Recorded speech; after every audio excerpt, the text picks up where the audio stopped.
Novels forever में खुशामदीद। Novel रक़्स मोहब्बत जिसकी राइटर है तानिया ताहिर, उसकी ये 29वीं एपिसोड है और ये आज का लास्ट पार्ट है। ठीक है, अब आपको जितनी भी एपिसोड मिलेंगी वो कुछ दिनों तक मिलेंगी, क्योंकि अभी ये वाली लास्ट एपिसोड है जो कि मतलब एक तरह से आज ही मिली थी और मैं आप लोगों को आज पढ़कर सुना रही हूँ, जो आप लोगों को नेक्स्ट डे मिलेगी। ठीक है, तो मतलब इसके अलावा और कोई पार्ट नहीं है। और जो लोग बहारों के संग संग सुनते हैं और जो लोग कौन सा नावल, क्या नाम है इस वक्त चल रहा, एक तो इतनी सारी चीज़ होती है मुझे याद भी नहीं रहता। जो दूसरे वाला नावल मनमहरम नावल है उसकी एपिसोड मैं जब भी मुझे टाइम मिलेगा वो मैं आप लोगों को दे दूँगी। कुछ लोगों को लग रहा है कि बहारों के संग संग में मैंने उसको एक एपिसोड मिस कर दिया, तो ऐसा कुछ नहीं है, मैंने एपिसोड कोई मिस नहीं किया है। वो एक्चुअली हुआ समटाइम्स ऐसे होता है कि मैं एपिसोड रिकॉर्ड कर लेती हूँ तो मुझे बाद में फ़ील होता है कि वो कुछ मैंने थोड़ी शॉर्ट रिकॉर्ड कर ली है, तो फिर बाद में मैं ना अगला पार्ट भी उसको कर देती हूँ। फिर जहाँ पर मैंने कहा होता है कि भाई अपना ख्याल रखिएगा, आज की यही एपिसोड थी, तो ब्ला ब्ला जो एंड पर मैं बोलती हूँ ना, तो वो फिर मैंने पहले ही बोल दिया था, तो फिर मैंने कहा अब मैं कहाँ तरद्दुद करूँ, ऑलरेडी बोला हुआ है, तो फिर उसको मैंने क्रॉप करके लास्ट पर ले गई थी और बाकी वाले पार्ट्स मैंने साथ मिला दिए थे। अब जो कुछ लोगों को लग रहा है कि आपने वहाँ जहाँ पर ख़त्म किया था वहाँ से नावल स्टार्ट नहीं किया, तो ऐसा कुछ नहीं, मैं जहाँ से नावल को ख़त्म करती हूँ वहाँ से ही अगला पार्ट स्टार्ट करती हूँ। ऐसा कुछ नहीं है कि मैं स्किप किया है, कुछ नहीं हुआ है, वो बस आप लोगों को ऐसे लग रहा है कि मैंने वहाँ से स्किप किया है, तो वो थोड़ी सी मिसअंडरस्टैंडिंग हो गई है, ऐसा कुछ नहीं हुआ। ठीक है, तो ये ही इसके अलावा मैं बता रही हूँ कि जो अब पहले वाली आपको एपिसोड मिली है इससे थोड़ी देर पहले, वो लॉन्ग थी, इतनी शॉर्ट नहीं थी बाकियों की निस्बत, लेकिन ये वाली तो शॉर्ट ही होगी और ये फिर लास्ट ही है।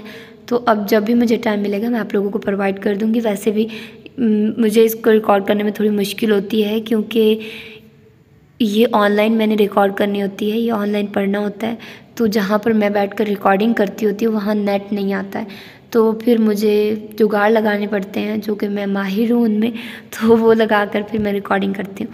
तो इसीलिए फिर दिन ज़्यादा हो जाते हैं, ज़्यादा गैप आ जाता है, लेकिन अब कोशिश होगी कि अब ज़्यादा गैप ना आए।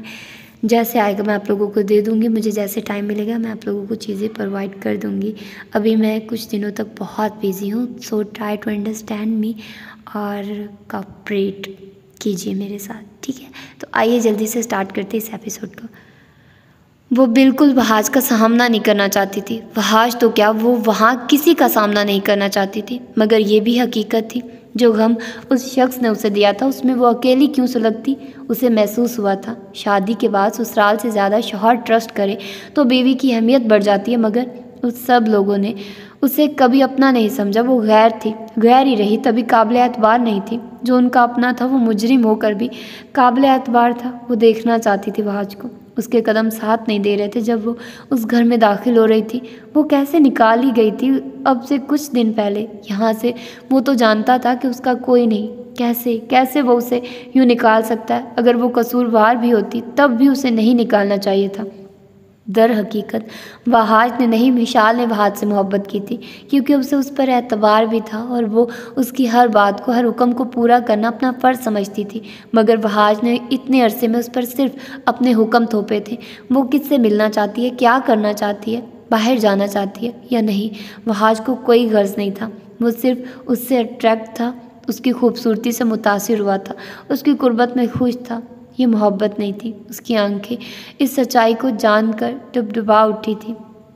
तुम्हें यहाँ अपने हक के लिए, अपने बच्चे के हक के लिए लड़ना है, सारिम अंदर दाखिल होने से पहले बोला। अंदर से हलचल की आवाज़ें आ रही थी। मैं सिर्फ अपने हक के लिए यहाँ आई हूँ, मुझे वहाज के बच्चे में कोई दिलचस्पी नहीं, वो बोली, और जैसे पुराने वाली मिशाल उसके अंदर आ समाई थी। वो दनदनाती हुई अंदर दाखिल हुई थी। वहाँ मामूल की तरह ज़िंदगी चल रही थी। मिशाल ने किसी और की जानिब नहीं देखा था। वो सीधा अपने कमरे के आगे चली गई। सब मिशाल को देखकर एकदम रुक गए, हैरानगी से वो उसे वहाँ देख रहे थे। फिर सब ने सारिम की तरफ देखा, जो खामोश खड़ा था। वो चाहता था वो अपने दिल की भड़ास निकाले और उन सब को पता चले किसी पर इल्ज़ाम धरने का और फिर उस ज्यादती पर खामोश रहने का अंजाम क्या होता है। फहाज ऑफिस से वापस आ चुका था। उसका ना दिल कहीं लग रहा था और ना ही वो लगाना चाहता था। तभी वो दोबारा वापस आ चुका था। उसकी वजह से सिकंदर भी घर लौट आया था। सिर्फ अल्तमिश ऑफिस में था। सारिम का उसे नहीं पता था और वो जानना भी नहीं चाहता था। वो सिगरेट का लंबा कश लेता कमरे में अंधेरा किए उसकी याद में सुलग रहा था कि अचानक दरवाज़ा धड़ाधड़ बजा। फहाज की तेवरी ऐसी चढ़ी कि अगर सिकंदर, सारिम और अल्तमिश में से कोई हुआ वो उनका मुंह थप्पड़ों से सुर्ख कर देगा। पहले उसने इग्नोर किया, मगर दूसरी बारी पर वो उठा और सिगरेट वहीं फेंकता। वो दरवाज़ा खोल चुका था। सामने मिशाल खड़ी थी, स्याह ट्राउज़र और स्याही शर्ट में दुपट्टा उसके वजूद पर नहीं था। बाल बिखरे हुए थे, आंखें सुर्ख और सूजी थी, जबकि एक पल, बस एक पल के लिए उसे महसूस हुआ वो काबिले रहम बनी हुई है। उसकी हालत उसकी आंखों के गिर्द हल्के, और अगले पल जब उसे याद आया उसने दांत पर दांत चढ़ाकर पीसे। इससे पहले वो उसे खरी खरी सुनाता। मिशाल ने उसके सीने पर वो फ्लैश दे मारी। फहाद ने चौंक कर और फिर हैरानगी से उसकी जानिब देखा और उसके माथे के बल बता रहे थे ये लड़की थप्पड़ खाने वाली है। सिकंदर भी अपने रूम से निकल आया। मिशाल को देखकर वो भी हैरान था। तुम सिर्फ मेरे मकरूज हो। जिंदगी में कभी भी तुम मेरे दिल से ये बात नहीं निकाल सकोगे कि मोहब्बत तो सिर्फ मिशाल ने की थी, फहाज ने नहीं। मोहब्बत होती तो कम से कम एतबार नाम की कोई चीज़ मामूली सी ही होती। अरे इंसाफ के तकाजे पर ही उतर जाते कि दोनों तरफ की बात जान लेते। उसकी हिचकियाँ बन गई थी। फहाज, मैं कोई टिश्यू पेपर नहीं थी जो मुझे सिर्फ इस्तेमाल किया गया। वो धाड़ी, क्या बकवास कर रही हो? उसने उसे दूर धकेला। मिशाल ने पीछे हट गई। उसने अपने आंसू साफ किए। एक बार फिर चारों तरफ उसी तरह सकूत छा गया था जो कि अब से कुछ दिन पहले छा गया था, बहरीन जाने से पहले। ये बच्चा जिसे मैं खुद में रख कर तुम्हारे लिए पाल कर तुम पर एहसान कर रही हूँ, तुम्हारे मुंह पर मार कर जाऊंगी। मैं तो गंदी हूँ फहाज, तुम्हें गंदा बनकर दिखाएगी अब मिशाल। वो उसे सुर्ख नज़रों से घूरती वहाँ से भागती हुई बाहर निकल गई। सारी मुझसे रोकना चाहता था वहाँ सब, और कमरे से मिशाल की आवाज़ सुनकर बाहर आने वाले दादा जान भी दंग खड़े रह गए बच्चे का जिक्र सुनकर। मगर मिशाल सारिम के रोकने से भी नहीं रुकी। वो बाहर निकल गई थी। फहाज अपने बच्चे का जिक्र सुनकर वहीं थम गया कि उसके पास कोई अल्फाज नहीं रहे थे। सारिम को महसूस हुआ आगे की कहानी वो शायद उसके लिए छोड़ गई है। वो आगे बढ़ा। कह दो वो बच्चा भी तुम्हारा नहीं। सारिम, फहाज धाड़ा, चिल्लाओ मत। तुम्हारे चिल्लाने से या कुछ भी करने से अब हकीकत नहीं बदलेगी फहाज। अपने गिरेबान में झांकते तो किसी पर बहतान ना लगाते, ख़ास कर उस पर जो कि तुम्हारी बीवी है। उसने झुककर फ्लैश उठाई और अपने कमरे के दरवाजे पर खड़ी हानिया की सूरत देखी। हानिया का चेहरा सफ़ेद पड़ा हुआ था। उसने मामूली सा सर हिलाकर सारिम को गोया कुछ भी करने से रोका, मगर सारिम ना बेवकूफ़ था और ना वो उसकी किसी भी बात में आने वाला था। ये सब क्या तमाशा लगाया हुआ तुमने? क्यों आई थी वो औरत इस घर में? फहाद ने सारिम का एकदम गिरेबान जकड़ लिया, जबकि सारिम ने झटके से छुड़वाया। पहले देख लो, उसके बाद कुछ बोलना, वो बोला। सारिम भाई, हानिया बेसाख्ता पुकार उठी। सारिम को उसने अरसे बाद ही भाई कहा था। सारिम ने उसकी एक न सुनी। सब ने हानिया को देखा कि उसे क्या हुआ है। वो ऐसे थी कि अभी धाड़े मार कर रो देगी। सब खड़े थे कि क्या दिखाया जाएगा अब उन्हें, कौन सी हकीकत दिखाई जाने वाली है। सारिम ने वो फ्लैश उठाकर LCD में अटैच कर दिया। हानिया का वजूद कांपने लगा था। उसका बस नहीं चला, या तो वो यहाँ से सारिम को गायब कर दे या उस फ्लैश को गायब कर दे, मगर दोनों में से एक भी चीज़ मुमकिन नहीं थी। सारिम ने वो तमाम चीज़ें खोल दी। समी के साथ हानिया की तस्वीर, हानिया और समी की चैट, जो उनकी निजी गुफ्तगू थी, जो प्यार भरी बातें थी। जैसे जैसे स्क्रीन को जूम करके वो सबको दिखाता रहा, वैसे वैसे फहाद स्क्रीन के करीब जाने लगा। वो ये सब समझना चाह रहा था और जो दिख रहा था वो सब वो कबूल नहीं कर सकता था। सारिम ने उनकी वो तस्वीर भी खोल दी जिनमें हानिया समी से मिलने गई थी, उनकी कुछ बहुत कुर्बत की तस्वीरें। और फिर उसने हानिया और समी को वो चैट खोल दी जिसमें हानिया ने मिशाल की तस्वीर समी को भेजी थी। और उसी बीच में वो ये देखकर भी खुद भी हैरान रह गया, आहंग को आने वाले रॉन्ग नंबर का जिक्र भी उसमें था, जो कि उसने सारिम से बदला लेने के लिए किया था। वो सब कुछ सांप सूंघ गया था। शायद कोई अपनी जगह से हिलता। दादा जान सामने ही खड़े थे। उनकी लाठी एकदम गैर मतवाजुन हुई, ज़मीन पर गिरी और उन्होंने दीवार थाम ली। सिकंदर स्क्रीन पर गौर से देख रहा था। आहंग, नूर, सारिम, फहाद, चच्ची, ताई जान, बड़ी अम्मी, उन सब लोगों के सामने असल मुजरिम आ चुका था। आज एक एक मैसेज पढ़ रहा था। उसकी बहन की गंदी गुफ्तगू, उसकी बहन की समी के साथ कुर्बत भरी तस्वीरें, उनका मिलना, उसका कॉलेज से झूठ बोलकर आ जाना। हाय मेरे अल्लाह! बड़ी अम्मी बहते आंसुओं से दिल थामती चेयर पर बैठती चली गई। आहंग मुंह पर हाथ रख के सिसक उठी। मैं कह रही थी भाभी ऐसी नहीं है, मुझे आपने डांट दिया, मेरी किसी ने भी नहीं सुनी। नूर बेसाख्ता फूट फूट कर रो दी। हाँ, यह जुल्म था जो उन सब ने मिलकर मिशाल पर किया था। सिकंदर को लगा उसके अल्फाज गुज़श्ता, उसके लफ्ज़ फांसी की तरह उसके हलक में अटक चुके हैं और उसकी आवाज़ छीन ली गई है। वो देख रहा था, समझ रहा था, मगर सद अफसोस के सब निकलता जा रहा था, दिमाग से लग ही नहीं रहा था। यकीन करना जैसे बेहद मुश्किल था।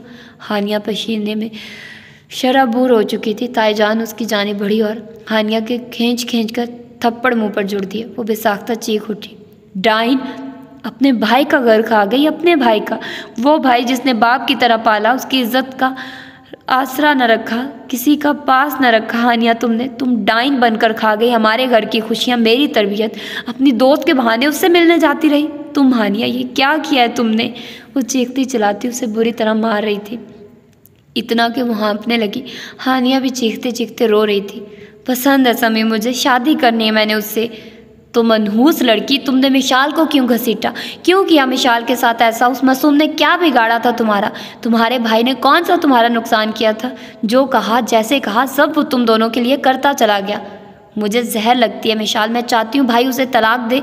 फहाज एड़ियों के बल पलटा था। हानिया का दम खुश्क हो गया।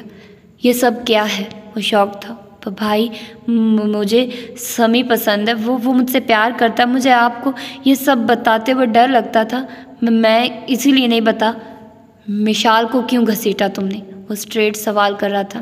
पास खड़ी उनकी माँ को फहाज के अंदाज बिल्कुल अच्छे नहीं लग रहे थे, जैसे वो कुछ कर गुजरेगा, जैसे वो खुद पर से अख्तियार खो देगा। वो मुझे पता नहीं चाहती थी, वो आपकी बीवी नहीं। एक खौफनाक थप्पड़ उसके मुंह पर लगा था कि हानिया दूर जा गिरे। उसकी नाक से खून की लकीर बह निकली। मेरी इज्जत, मेरी गैरत, मेरी अना, कुछ तो बाकी छोड़ देती। वो धाड़ता हुआ उसके नज़दीक हुआ कि उसकी माँ ने उसको थाम लिया। वहीं सारिम और सिकंदर भी उसकी तरफ बढ़े थे। मत करो, जवान बहन पर हाथ उठा रहे हो। बस करिए अम्मी, बीवी पर हाथ उठाओ तो किसी के मुंह में ज़बान नहीं थी, किसी ने मेरे मुंह पर थप्पड़ नहीं मारा कि क्यों हाथ उठा रहे हो, बीवी है तुम्हारी। आज बहन पर हाथ उठाया तो आप सब लोगों को ख्याल आ गया कि जवान बहन पर हाथ ना उठाओ। ये कौन सा असूल अपनी मर्जी का बना रखा है? मगर नहीं, गलती आपकी या इन सब की नहीं, ये गलती नहीं, गुनाह फहाज का है। मैं आंखें बंद करके अपने घर के एक एक फर्द पर यकीन करता रहा, अपनी बहन पर यकीन किया। आप जानती हैं, मिशाल का तो मोबाइल भी मेरे पास था। मैं इतना बेअकल, इतना पागल हो गया कि देखा ही नहीं। मैं आंखों के नीचे ये सब करती रही ये, और अब मुझे बता रही है कि ये पसंद करती है, प्यार करती है उस समय से। वो घर आया और दोबारा हानिया की तरफ बढ़ने लगा कि वो सब दोबारा बीच में आ गए। आपको सब नज़र आ रही है अपनी अपनी मुनाफकत के वो सब क्या कर रहे थे। फहाज के दिमाग की रगें फटने को थी। उसे ऐसा लग रहा था या तो उसके दिमाग की रगें फट जाएंगी या वो किसी को जान से मार देगा। हटो यहाँ से। सिकंदर और सारिम को उसने दूर धकेला। हानिया दूर खड़ी रो रही थी। वो वहाँ से चला जाना चाहता था। इस वक्त उसे वो जो महसूस हो रहा था वो खुद भी नहीं जानता था। इस नीच लड़की के दो बोल पढ़वाकर जिस भी आशी के साथ कहे या इसे यहाँ से निकाल दें। हाँ, ये मैं मेरी खुदगर्जी या फिर कुछ भी कहे कि बीवी और बहन के लिए क्या स्टैंडर्ड रखे हैं मैंने, उसे निकाल फेंकना। कहाँ जाएगी, क्या करेगी, नहीं परवाह थी, मगर इसे इस घर से निकाल नहीं सकता। वो ठीक कहती है, मुझे मोहब्बत नहीं थी उससे। उसकी सुर्ख आंखों से पानी निकलने लगा, जिसको उसने अपनी हथेली से साफ किया और वहाँ से निकल गया। दुख पर दुख, यह शर्मिंदगी पर शर्मिंदगी। शायद आज जिंदा मौत मिली थी उसे। हानिया उस सब के बीच खड़ी थी। ताईजान ज़मीन पर बैठकर रोने लगी। चच्ची और बड़ी अम्मी ने उन्हें संभाला। अम्मी, वो उनके नज़दीक आए। दूर दूर दूर रहो मुझसे, हाथ मत लगाना मुझे, हट जाओ मुझसे, दूर हो जाओ। तुम मेरी बेटी हानिया हो ही नहीं सकती। वो तो एक डरी सहमी बच्ची थी जो नोक झोंक करती थी। तुम मेरी बेटी नहीं, दफ़ा हो डाइन। दूसरों के घर खाती हो, बहुतान धरती हो दूसरों के सर पर। कौन रुसवा हो तुम? कैसे? उन्होंने उसको फिर से पीटना शुरू कर दिया। कैसे उस सब के बाद भी खौफ के बिना तुम चिल्लाती रही कि हाँ, कसूर मिशाल का ही है। अरे डर नहीं लगा अल्लाह से? इतनी डिठाई। हानिया अपनी गलती पर अगर उस दिन डर गई थी तो बताती तो सही। किसी दिन के ये हो गया तुमसे। भाभी, बच्चियां तो माँ को सारे राज बताती हैं। ये इसने मेरे सर पर खाक डाल दिया। सिकंदर, मैं हाथ जोड़ती हूँ तुम्हारे सामने, वो जो कोई भी है ब्याह दो इसे, उससे ब्याह दो। मेरा बेटा, मेरा बच्चा सारी ज़िंदगी अपनी बहनों के लिए उसने अपनी जान घोल दी, एक पल को ना सोचा। दादा, बाप, भाई की इज्जत रोल रही है। अरे मनहूस, क्या आग लगी थी जो उसके पास मिलने चली गई थी हानिया। वो बुरी तरह तड़प रही थी, हानिया भी रो रही थी, सब वहाँ रोने लगे थे। जबकि चची ने हानिया की तरफ देखा। खुश नहीं रहोगी तुम हानिया, कभी खुशी मुयस्सर नहीं आएगी तुम्हें। तुम्हारी औलाद जिस दिन तुम्हारे साथ ये करेगी उस दिन भाभी की तकलीफ़ का तुम्हें एहसास होगा। चची मुझे बद्दुआएं मत दें, वो तड़पी। काबिल हो तुम इसके। बड़ी अम्मी ने उसे दूर झटका। कैसे लोग हैं हम, मैं ये सोच रही हूँ वो मजलूम थी, उसके माजी में की गई गलती ने हमारे दिमागों को मफलूज कर दिया, जबकि घर के भेदी पर तवज्जो भी नहीं दी। बहुत बड़ा गुनाह हो गया हमसे, खुदा की लाठी तो बेआवाज़ थी। बड़ी अम्मी बुरी तरह सिसक उठी। कहता रह गया मैं आप लोगों को, मगर किसी एक ने तवज्जो नहीं दी। उसने सिकंदर की तरफ देखा जिसका चेहरा शर्मिंदगी से झुक गया था, वो निगाह भी नहीं उठा पा रहा था। उस समी को बुला लो सिकंदर, उसकी शादी करा दो। मैं खुद मिशाल के कदमों में बैठकर माफ़ी मांगूंगी, मैं खुद लाऊंगी उसे। उससे सख्ती बोली। वो 2 टके का मर्द किसी काबिल नहीं है ताई अम्मी, ना रहने के लिए घर है ना ही कुछ और। आए दिन लड़कियां बदलती हैं उसके पास। उसके बाप ने उसे घर से निकाला हुआ है उसकी हरकत की वजह से, और अब उन बेशुमार लड़कियों में एक हमारे घर की इज्जत भी शामिल है। नहीं समी, मुझसे प्यार, खुदा के वास्ते डरो हानिया। आहंग ने उसे झंझोड़ दिया। डरो, खौफ खाओ, तुम करना क्या चाहती हो? देखो हम सब की तरफ किस तरह किसी अपनों की नज़रों में गिर गए। मिशाल का क्या कसूर था, मेरा क्या कसूर था? मुझसे इतनी नफरत क्यों हो गई तुम्हें? तुम्हारे भाई की वजह से, वो चीखी। तुम्हारे भाई की नज़रों की वजह से। जानता था सारिम सब कुछ कि मैं समी में इन्वॉल्व हूँ। वो एकदम चिल्ला उठी, मगर बेसाख्ता सबकी नज़र दादा जान पर गई जो औंधे मुँह ज़मीन पर पड़े थे। दादा जान, वहाँ चीखें निकल गई। तो ये थी आज की एपिसोड। होप सो कि आप लोगों को ये एपिसोड पसंद आई होगी। तो अपना ढेर सारा ख्याल रखिएगा, मुझे दुआ में याद रखिएगा। मैं जब भी फ्री हुई आप लोगों के लिए कोई अच्छा सा नॉवल रिकॉर्ड करूँगी। टिल देन, अल्लाह हाफिज़।